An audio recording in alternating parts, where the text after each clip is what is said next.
Hello everyone, welcome to Apti Plus Academy for Civil Services. This is a special video on the monthly policy review, commonly known as MPR, and MPR is released by the PRS Legislative Research, and we are discussing this edition for the month of August 2020.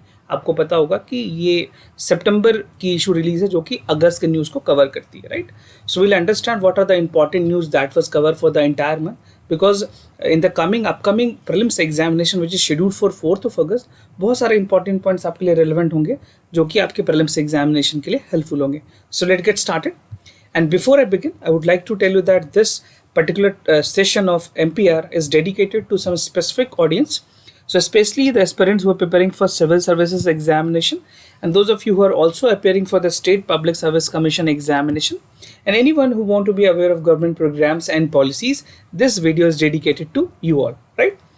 And before we proceed, I'd just like to give you a glimpse of PRS Legislative Research. This is an independent think tank which used to give an assistance to all the member of parliament and the member of legislative assembly, and the main aim of PRS is to strengthen the legislative process by making it better informed and in a transparent, fashionable manner, right? So you can read more about the PRS Legislative Research. It is a Delhi-based institute. And those of you who are new to our channel, do not forget to subscribe Apti Plus Academy for Civil Services on YouTube. And if you like this video, do not forget to give a thumbs up. So let's get started with the topic. So the first topic of the discussion is dispute resolution for the digital payment. So RBI has taken a concrete action regarding the digital payment faults which is happening in the country for last many days, many years, right? So in continuation of that, RBI has provided for a dispute resolution in terms of the digital payment. तो देखेंगे क्या क्या important चीज़ें हैं यहाँ पे. तो RBI has introduced online dispute resolution system, जहाँ पे जो कस्टमर की डिस्प्यूट है डिजिटल पेमेंट को लेकर के उसके तरफ एक प्रॉपर हॉलिस्टिक सिस्टम बनाई गई है, और ये ऑथोराइज करेगी बैंक और नॉन बैंकिंग को, ताकि जो पेमेंट ऑपरेटर्स है, जो पेमेंट सिस्टम ऑपरेटर्स हैं, that should be put in place. जो ऑनलाइन डिस्प्यूट रिजोल्यूशन है एक टेक्नोलॉजी ड्रिवन हो, रूल बेस्ड हो, यूज़र फ्रेंडली हो और ट्रांसपेरेंट तरीके से काम करे, right? Many a times what happens when a customer has a problem regarding the online transaction, the dispute redressal mechanism is very poor in the country, right? They have to take a very long haul, because of which the things are not getting in a proper ambient. So उसी को देखते हुए RBI ने ये decision लिया है. बात करें पेमेंट सिस्टम क्या होती है, तो पेमेंट सिस्टम जो है इनेबल करती है that would be effected between the payers and the beneficiary, जहाँ पे आप किसी को पे कर रहे हैं as an customer, as an individual, paying to a company और a firm, involving clearing, payment and settlement services. तो ये पूरे तीनों चीज़ों को मिला करके एक पेमेंट सिस्टम बनती है कंट्री में. नाउ आरबीआई ने जो चीज़ों को इशू किया है उसमें कुछ एक प्रॉपर स्ट्रक्चर बनाए गए हैं. जो आरबीआई ने इशू किया है मिनिमम रिक्वायरमेंट ऑनलाइन डिस्प्यूट को लेकर के, उसके कुछ 3 एप्लीकेबिलिटी है, उसके स्ट्रक्चर पे वो काम करेगी. तो पहली अगर उसकी एप्लीकेबिलिटी की बात करें तो this required to apply to all authorise payment system operator, जिसको पीएसओज भी कहेंगे, राइट? और वो जो पार्टिसिपेंट मेंबर्स हैं they it would be applicable to them. जो भी बैंक्स हैं, नॉन बैंक्स हैं, that would be applicable to both of them. Structure की बात करें, जो हमारे ईच पेमेंट सिस्टम ऑपरेटर्स हैं that shall institute are resolving dispute grievances. अगर कोई भी ऐसी प्रॉब्लम अराइज होती है out of the failed transaction, तो this would be the responsibility of the bank to provide a adequate resolution, right? And customer must be provided with access to lodging the grievances irrespective of such transactions. तो जो भी transaction related problem होगी उसकी सारी mandate जो है, जो सारे स्ट्रक्चर फ्लॉज हैं या एक कस्टमर को प्रॉपर सेटिस्फैक्शन है, वो बैंक को एड्रेस करना होगा. They have to address the entire grievances related to the online transaction problems, right? तो दूसरी बहुत ही इंपॉर्टेंट न्यूज़ है Aadhaar enrolment mandatory under the नई रोशनी स्कीम. आपको पता होगा नई रोशनी स्कीम गवर्नमेंट ने एक बहुत ही अच्छा इनिशिएटिव लिया था in terms of the women entrepreneurships, right? तो जो भी माइनॉरिटीज़ ग्रुप के हैं, मैं आपको डिटेल में इसके बारे में बताता हूँ. सो मिनिस्ट्री ऑफ माइनॉरिटीज़ अफेयर ने नई रोशनी स्कीम में जो एक लीडरशिप डेवलपमेंट स्कीम थी माइनॉरिटीज़ वुमेन्स के लिए, उन्होंने कहा है कि अब इसके लिए जो आधार के साथ लिंकेजेस हैं, इनरोलमेंट है, वो मैंडेटरी होगी. तो पूरा जो स्कीम का एम था is to provide minorities women with the tools of interacting with the government system, banks हो, intermediaries हो, इन सारे के साथ कोलैबोरेट करके लीडरशिप डेवलपमेंट प्रोग्राम बनाया जाएगा। इस तरह की सबसे पहली जो लीडरशिप प्रोग्राम थी वो उड़ान थी, जो कि श्रीनगर में जम्मू एंड कश्मीर में स्टार्ट की गई थी, राइट। नो मिनिस्ट्री ने कुछ चीज़ों को नोटिफाई किया है कि जो बेनिफिशरीज होंगे उनको अपने जो प्रूफ है whether they are the exact beneficiary, they are the candidature, तो उनके लिए उनको जो आधार एनरोलमेंट है, जो आधार नंबर है, उसी को मैंडेटरी बनाया गया है उस स्कीम के तहत। So it would be mandatory कि वो उसमें एनरोलमेंट कराएं। और for a person who are not yet enrol Aadhaar के लिए, वो ज़रूरी होगा कि वो अपने ट्रेनिंग से पहले आधार एनरोलमेंट में जाएं और अपने आप को आधार में एनरोल कराएं, ताकि जो भी बेनिफिट्स हैं, जो एक डेटाबेस तैयार करना है गवर्नमेंट को, वो वहाँ से मिल पाए। So Aadhaar enrolment has become mandatory for the नई रोशनी स्कीम्स। नाउ दूसरा और बहुत ही important news, that is internship embedded programme. इसमें इंटर्नशिप को लेकर के काफ़ी बातें की गई है यूनिवर्सिटी ग्रांट कमीशन की तरफ से। तो यूजीसी ने पब्लिश किया है guideline for the higher education institution on offering the apprenticeship और इंटर्नशिप एम्बेडेड डिग्री प्रोग्राम्स के लिए, राइट। क्या क्या बातें हैं, क्या क्या गाइडलाइन है, मैं आपको आगे बताऊंगा।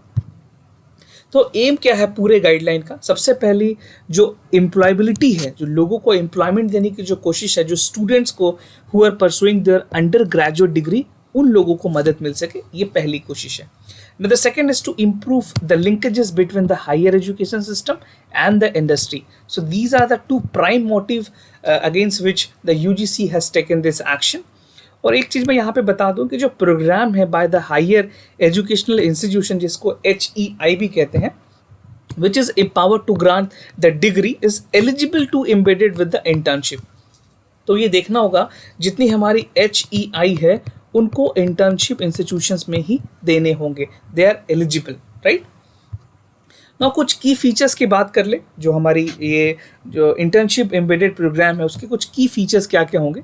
तो जो इंटर्नशिप होगी that will offer a traineeship under the premises of the work place. यहाँ पे इंस्टीट्यूट जो है वो इंक्लूड नहीं की जाएगी, not on the institute campus, उनको बाहर देना होगा वर्क प्लेस पे, जहाँ पे वो काम सीख सके, एक वर्क बेस्ड लर्निंग की आइडिया उनको हो सके, right. So this is the exact internship. आप जिस जहाँ पे पढ़ाई कर रहे हो वहाँ पे इंटर्नशिप आप नहीं कर सकते। You need to go to the out, you need to check the work place, what is the ambience, how the environment, how the thing is working, you need to understand the entire setup of the company, then only you can make out how things are working, right. And at least 20% of the total credit of the degree should go and assigned to the internship program. तो मान लो अगर 100 credit की आपकी पूरी degree की programme है, तो जो 20 क्रेडिट है that should completely go to the internship. उसके बाद जो 80% रिमेनिंग होगी that would be the only considered to be the credit marked by the university or the institutions. So a student graduating from the internship embedded program will be eligible for taking admission to the master program. जो भी इसमें enroll कर सकते किया है जिन लोगों ने, they would be eligible for the master degrees in the subject they studied in their undergraduate degrees. जो भी उन्होंने undergraduate में पढ़ा है उसको वो masters में continue कर पाएंगे, right? So these are some of the key features of the internship embedded program. Now moving ahead, the Central Electricity Regulatory Commission Regulation 2020, electricity को लेकर के भी काफ़ी ज़्यादा डिस्प्यूट इंडिया में रही है, and many state have been witnessing a problem regarding the electricity regulations, right. तो जो हमारी सेंट्रल इलेक्ट्रिसिटी रेगुलेटरी कमीशन है, that is properly known as CERC, इस कमीशन के बारे में भी आप पढ़ लें, this is again very important from the prelims perspective. उन्होंने नोटिफाई किया है CERC को, जिसको अगर मैं आपको डिटेल में बताऊँ तो is known as sharing of inter state transmission charges and losses regulation 2020। और इसकी जो एग्जीक्यूशन प्लान है, जब से इसको लागू करना है, that is from November 1st, 2020, right. तो government has taken a gap of 2 months so that it could be properly executed and implemented, right? तो जो रेगुलेशन है that would be notified, it was actually notified on May 4th, 2020. These dates are not important. I just want to give you the hierarchy how things are working, right? एक मैं आपको chronology बताने की कोशिश कर रहा हूँ so that you understand. तो पूरा जो एम है that is to regulate the sharing of interstate transmission charges and the losses among the stakeholders. ये स्टेक होल्डर कौन कौन से हो सकते हैं? ये आपकी स्टेट गवर्नमेंट हो सकती है, सेंट्रल गवर्नमेंट हो सकती है, जो भी पब्लिक प्राइवेट पार्टनरशिप है, जो फर्म्स है, जो प्राइवेट कंपनीज के साथ कोलैबोरेशन है, वो हो सकती है, राइट। तो ये सारे चीज़ों को इसमें इंक्लूड किया जाएगा। इन सारे लोगों के जो इंटरस्टेट ट्रांसमिशन चार्जेस, जो लॉसेज हैं, उनको देखा जाएगा, राइट। Now moving ahead, अगर बात करें जो regulations है, they are applicable to four number of things. So the first is designated interstate transmission system customers, जिसको DICs भी कहेंगे। दूसरे interstate transmission licensees जो होंगे उनके लिए। Now the load dispatch centers, either it is national, regional or state, they would be, this regulation would be applicable to this entities as well, right? And the last would be regional power committees, जिसको RPCs भी कहते हैं। इन पे भी ये सारी चीज़ें लागू होंगी। तो ये चार जो ये बॉडीज़ हैं, जो इंस्टीट्यूशंस हैं, जो वर्किंग स्टेक होल्डर्स हैं, इन पे ये सारी चीज़ें एप्लीकेबल होंगी। Now moving ahead, the new route approved under the उड़ान scheme, ये आपने न्यूज़पेपर में भी पढ़ा होगा, and this is again very important when it's come to उड़ान scheme. उड़ान itself is very important. उड़ान से 2-3 स्कीम और है। उड़ान एक जम्मू एंड कश्मीर में स्किल डेवलपमेंट के लिए भी की गई, but this is regarding the aviation sector. तो जो हमारी मिनिस्ट्री ऑफ सिविल एविएशन है, जिसको नागरिक उड्डयन मंत्रालय भी कहते हैं, so they have approved 78 routes under the fourth regional connectivity scheme that is called RCS. This is precisely more of उड़ान। और जो अप्रूवल है that would award the bidding process। जो bidding process है उसको incorporate करेगी कि जो हेलीकॉप्टर्स हैं, सी प्लेन्स हैं, इन सारी चीज़ों को भी include किया जाएगा under the उड़ान scheme। And this is the fourth round of the scheme that would be launched in December 2019. It has already been launched। और अगर बात करें जो स्पेशल फोकस है, that would be on the north eastern region, basically जितने भी 7 north east state है, 7 sister states हैं, उन पे हिली स्टेट्स एंड आइसलैंड, इन सारे जगह पे इस बार जो रीजनल कनेक्टिविटी की बात की गई है, जो रीजनल कनेक्टिविटी स्कीम्स हैं, वो इन एरियाज पे खासा फोकस करेगी, right. So they would be focusing on north eastern region, hilly area and the island. Now approve routes की अगर बात करूँ, कौन कौन से रूट हैं जो अप्रूव्ड हुए हैं, तो गुवाहाटी टू तेजू, रूपसी, तेजपुर, पासीघाट, मीशा और शिलोंग, तो ये सारे रूट्स हैं जो कि अप्रूव रूट्स हैं। फिर Hisar to Chandigarh, Dehradun to Dharamshala, Varanasi to Chitrakoot और श्रावस्ती, राइट। और उड़ान स्कीम जो है, it was launched actually in 2016। अगर बैकग्राउंड की मैं अगर बात करूँ, so this was actually launched in 2016 and the entire aim of this scheme was to facilitate the regional air connectivity at affordable prices, because what was happening, many of people were not able to afford the airlines, right. तो government ने कोशिश की थी, और जो उसकी tag line थी वो थी उड़े देश के आम नागरिक। So every man should, the price should be so affordable that a common man could also be able to avail the airline facilities, right. तो उसी एम से इसको बनाया गया। And at present 766 routes have been sanctioned under the scheme. 766 route को allow किया गया है, and out of this 274 routes have been made operational. तो अभी तक till date only 274 root have been operational, और आने वाले टाइम में जो बचे हुए रूट्स हैं उनको भी ऑपरेशनलाइज किया जाएगा। Now this is again news coming from the aviation sector. Cabinet has approved the leasing of airport through the PPP mode, जो public private partnership है, उन मोड के थ्रू लीजिंग प्रोसेस को बढ़ाया गया है। तो जो यूनियन कैबिनेट है, they have decided they would lease out 3 important airport of the country, that is Jaipur, Guwahati and Thiruvananthapuram. तो ये जो एयरपोर्ट्स हैं, इनकी जो ऑपरेशनल है, मैनेजमेंट हो, जो डेवलपमेंट है, वो पब्लिक प्राइवेट पार्टनरशिप मॉडल पे की जाएगी। हमारे इंडिया में जितनी भी इंटरनेशनल एयरपोर्ट्स हैं, चाहे दिल्ली की बात करें, मुंबई की, Hyderabad, so these are operating under the PPP model, right. तो इस बार की जो लीजनिंग है, that is was awarded, the bidding was being competed by Adani enterprises limited. Adani के बारे में आपने पढ़ा होगा, बहुत ही कॉमन, बेसिकली जो फॉर्चून ब्रांड है अडानी, वो अडानी की ही ग्रुप की है। तो Adani is a long conglomerate, उनकी बहुत सारी कंपनीज़ हैं, लाइक रिलायंस इंडस्ट्रीज़, जिनकी कम से कम 12-15 एंटरप्राइजेज हैं। तो उस तरह ही अडानी भी काफ़ी बड़ी कंपनी है। You can study more of Adani about the wikipedia page पर आप इसके बारे में पढ़ सकते हैं। So through competitive bidding they have been awarded with this PPP, जो मोड से जो लीजनिंग प्रोसेस है वो अलाउ किया गया है। एंड इनिशियली जो लीजनिंग होगी that would B for 50 years, right. 50 साल के लिए भी उनको दिया जाएगा। उसके बाद they have to transfer this to the, जो हमारे एयरपोर्ट अथॉरिटी ऑफ इंडिया है, उनको देना होगा, सिविल एविएशन मिनिस्ट्री को, राइट। नाउ इन नवंबर हुआ क्या था कि जो कैबिनेट ने अप्रूव किया था 6 एयरपोर्ट को, जैसे अहमदाबाद, जयपुर, लखनऊ, गुवाहाटी, त्रिवेंद्रपुरम और मैंगलुरु। तो ये एयरपोर्ट्स को ऑलरेडी 2018 में अप्रूव किए गए। उसके बाद अहमदाबाद की airport, Lucknow, Mangaluru were leased out in 2019। तो जो एयरपोर्ट अथॉरिटी है, उनके जो बोर्ड्स हैं, उन्होंने रेकमेंड किया था कि 6 और एयरपोर्ट्स हैं, जैसे कि भुवनेश्वर है, वाराणसी, इंदौर, अमृतसर, रायपुर और त्रिची, इनको भी पीपीपी मॉडल पे आगे डेवलप किया जाएगा। And India 129 airports are managed by AAI, और जो 6 मेजर एयरपोर्ट्स हैं that is managed by the private organisation. So मैंने आपको जैसा बताया, इसमें इंपॉर्टेंट जो एयरपोर्ट्स हैं जो 6 मैनेज किए जाते हैं पीपीपी मोड पे, they are Bengaluru, Kochi, Delhi, Goa, Hyderabad and Mumbai. So these are the important airports being operated in India via PPP mode, right? Now moving ahead with the Sugar Development Amendment Rule 2020, कुछ important बातें हैं यहाँ पे Sugar Development Fund को लेकर के।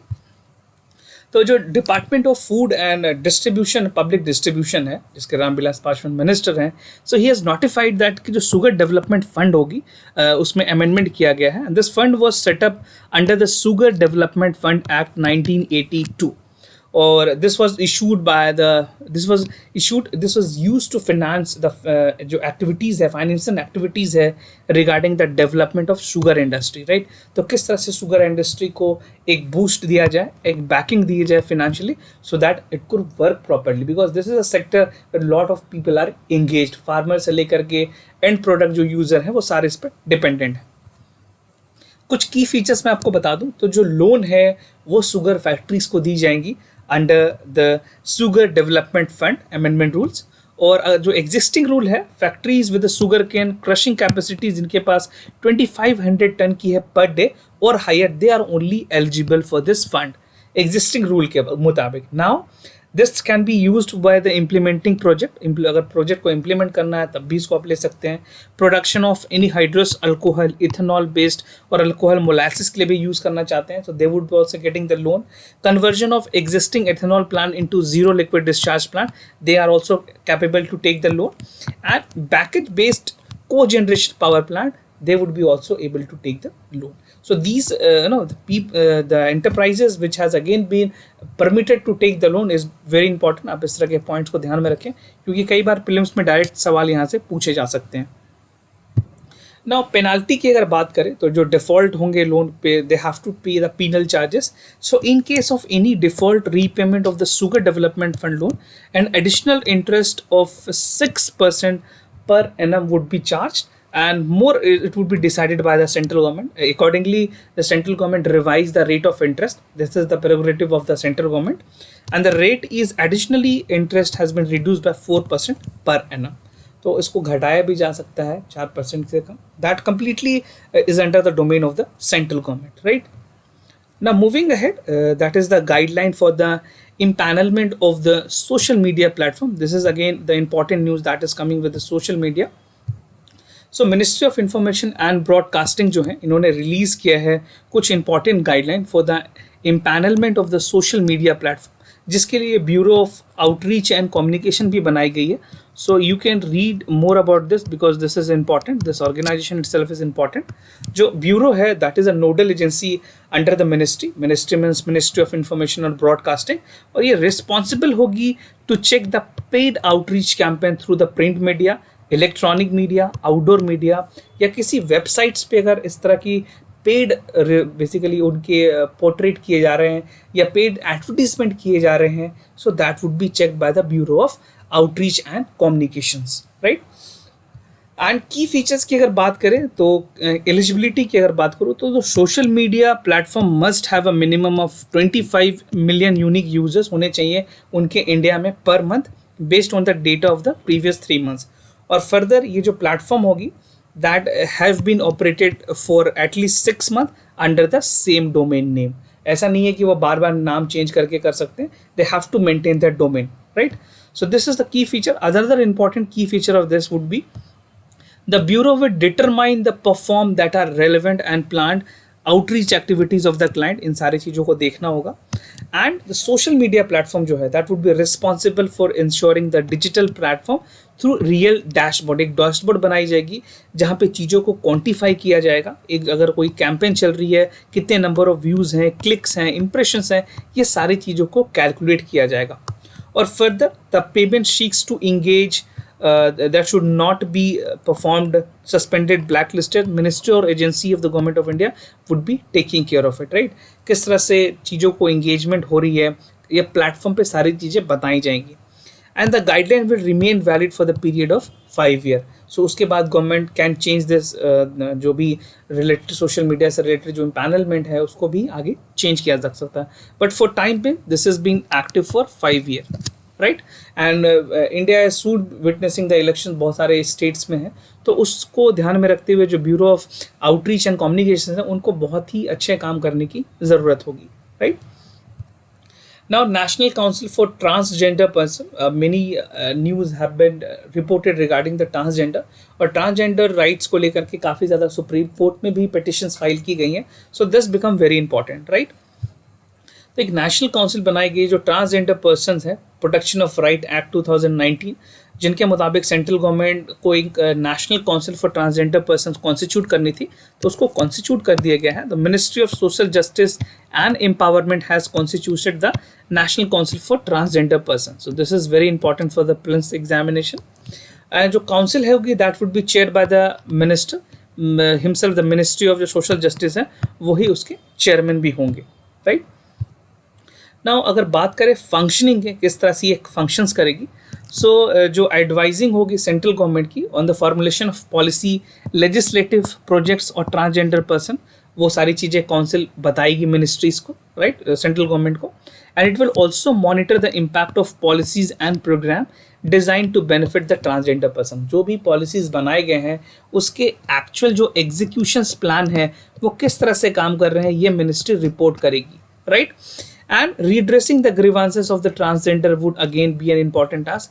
जो grievances हैं उनको address करना would be the need of the hour, because many a times the grievances of transgender people are not adequately represented or given a proper resolutions. Now council will have a representative from the various ministries.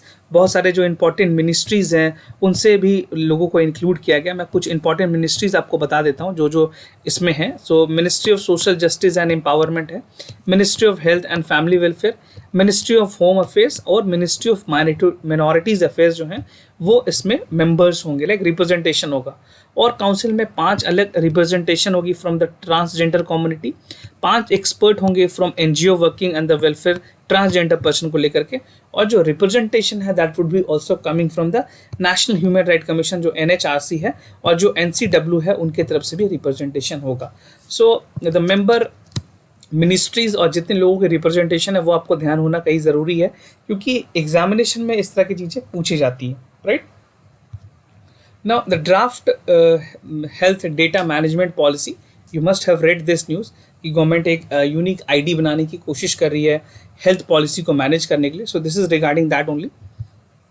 So ministry of health and family welfare जो है उन्होंने release किया है कि एक draft health data management policy बनाई जाएगी for public, और this policy set out the manner in which the data privacy would be maintain. जो एक नेशनल डिजिटल हेल्थ मिशन है उसके थ्रू इसको इम्प्लीमेंट किया जाएगा, और जो पूरा एम है NDHM का is to digitalise the health record and maintain the register of health care professional and health facilities जो हैं उनको सारी चीज़ों को एक जगह एक डेटाबेस बनाया जाएगा, और it would be more convenient for the citizen as well as for the hospital industries, right.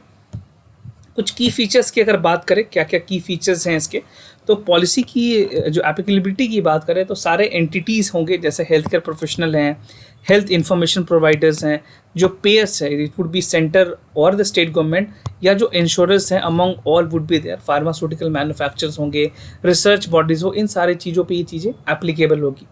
और जो पॉलिसी है that set out the framework to secure processing of the personal data of the individual who are the part of national digital health ecosystem. Further जो government की कोशिश है that is to ensure that it creates a system of digital personal and medical health record which is easily accessible to individual और personal health care जो providers हैं उनके लिए। होता क्या कि अगर कोई इंडिविजुअल उसको अगर कोई प्रॉब्लम हुई है और उसने डॉक्टर को सीक किया है कभी भी किसी टाइम पे, So the records of this individual regarding all the testing would be available on the database. अगर ये next time किसी डॉक्टर के पास visit करते हैं तो he don't need to carry his documents, it can be easily accessible through online, right? एक जैसे हम कोई चीज़ ड्राइव में शेयर करके रखते हैं उस तरह का ऑनलाइन रिकॉर्ड भी मेंटेन होगा हर इंडिविजुअल के। नाउ ऑब्जेक्टिव की अगर बात करें, ऑब्जेक्टिव क्या है इस पॉलिसी की? So the policy increase the awareness importance regarding the data privacy, because यहाँ पे एक बात हुई थी, अगर किसी की भी रिकॉर्ड्स रखी जाती है तो जो प्राइवेसी इशूज़ है उसको कैसे हैंडल किया जाएगा। मान लो मैं नहीं चाहता हूँ कि मुझे क्या डिजीज़ हुई वो किसी और को पता चले, मैं डिस्क्लोज नहीं करना चाहता हूँ, तो यहाँ पे जो कंसेंट है वो इंडिविजुअल का मैंडेटरी होगा, right? And ensuring the national portability of the provision of the health services. Further जो डेटा के जो प्रिंसिपल है उसमें कुछ राइट्स दी गई है। So right to confirmation and processing of access to information on the data fiduciaries को देखते हुए, and correction of erasure of the data, restrict and object disclosure, यहाँ पे परमिशन लेनी होगी इस इंडिविजुअल की, and request of a copy of the data on the transfer data to another fiduciary, right? तो ये सारी चीज़ों पे ध्यान देने की ज़रूरत पड़ेगी। Now moving ahead with the MCA amendment CSR rule, तो CSR रूल में कुछ चेंजेस लाई गई है। जो हमारी कॉर्पोरेट सोशल रिस्पॉन्सिबिलिटी है उसमें मिनिस्ट्री ऑफ कॉर्पोरेट अफेयर ने कुछ चीज़ों को चेंज किया है। That is again very important for you to understand. So ministry of corporate affair ने रिलीज़ किया है कंपनीज जो हमारे कॉर्पोरेट रिस्पॉन्सिबिलिटी को अधर करते हैं, that is the social corporate responsibility rule 2020, उन सारी चीज़ों को यहाँ पे मैनेज किया जाएगा। And this would B bye amending the companies rules, जो हमारी कॉर्पोरेट सोशल रिस्पॉन्सिबिलिटी रूल 2014 में जिसको फॉर्मुलेट किया गया था उसमें कुछ चेंजेस किए गए हैं। And as per the rule 2014 जो CSR होगी, that policy refers to the programme undertaken by the companies related to the specific list of the activities. कुछ इंपॉर्टेंट एक्टिविटीज़ जो CSR के अंदर इंक्लूड की गई थी उसमें सबसे पहला है promotion of the education, education को प्रमोट करना, promotion of the gender equality and combating HIV, AIDS और अदर डिजीजेज। तो जितने भी CSR एक्टिविटीज़ हैं उनके अंदर ही कंपनीज को काम करना मैंडेट किया गया था। Now list of eligible CSR policies की अगर बात करूँ तो ऑलरेडी 2 बार इसमें अमेंडमेंट कर दी जा चुकी है फ्रॉम टिल मार्च 2022। तो जो लिस्ट है उसमें जो कंट्रीब्यूशन है prime minister citizen assistance relief emergency situation fund, that would be also included. Contribution to the incubators, जो रिसर्च प्रोजेक्ट्स इंडिया में चल रहे हैं उस पर कंट्रीब्यूट कर सकते हैं, साइंस एंड टेक्नोलॉजी, मेडिसिन, ये सारी चीज़ें जो कि स्टेट गवर्नमेंट से फंडेड है, सेंट्रल गवर्नमेंट के फंडेड है। वहाँ पे जो सेंट्रल एजेंसीज़ हैं या फिर जो पब्लिक फंडेड यूनिवर्सिटीज़ हैं उनको भी असिस्टेंस CSR के अंदर प्रोवाइड किया जा सकेगा, राइट? नाउ जो 2020 की रूल है उसमें कुछ इंपॉर्टेंट कवरेज भी इंक्लूड किए गए हैं CSR पॉलिसीज़ में। जैसे कि अगर मैं बताऊं, अभी जो नई अमेंडमेंट आई है उसमें रिसर्च और डेवलपमेंट जो है नई वैक्सीन्स को लेकर के वो भी इंक्लूड है। ड्रग्स एक्टिविटीज़ में कोई मेडिकल डिवाइस बन रही है तो उस सारे चीज़ों में भी CSR की कॉन्ट्रीब्यूशन एप्लीकेबल होगी। And research and development activities related to COVID-19 for the 3 financial years from 2021 to 2023 would be applicable. और जो ये जितने भी रिसर्च हैं ये सारी activity would be carried out in the collaboration with in the centre and the state government with a specified public institutes, right? तो ऐसा नहीं है आप किसी को भी दे सकते हो। जो भी रजिस्टर्ड इंस्टीट्यूट्स होंगे सेंट्रल गवर्नमेंट और स्टेट गवर्नमेंट के, they are only eligible to take the CSR के जो कॉर्पोरेट सोशल रिस्पॉन्सिबिलिटी के जो बेनिफिट्स हैं वो वही लोग पे लिमिटेड होंगे, रिस्ट्रिक्टेड होंगे, right? So this was all about that amendment of the CSR rule 2020। ये काफ़ी इंपॉर्टेंट है आपके मेंस पर्सपेक्टिव से भी, right? So this was all about the this month editions the news. और अगर आप में से कई लोग हमारे चैनल पे नए हैं तो you can also watch the daily topic wise news analysis which is done every day. हर दिन ये आपको यूट्यूब पे मिल जाएगी जहाँ पे द हिंदू और इंडियन एक्सप्रेस से दोनों न्यूज़पेपर को कवर की जाती है। So will save a lot of time in reading the newspaper. यहाँ पे आप आराम से इसको देखें, 20 to 30 minutes you will able to understand the news well of the day, right? So you can watch this as well. और अगर कोई भी कंसर्न हो तो मैं ज़रूर बताएं, will be more than happy to assist you. For time being, I'm signing off. Wish you all the best. Stay home, stay safe. Thank you so much.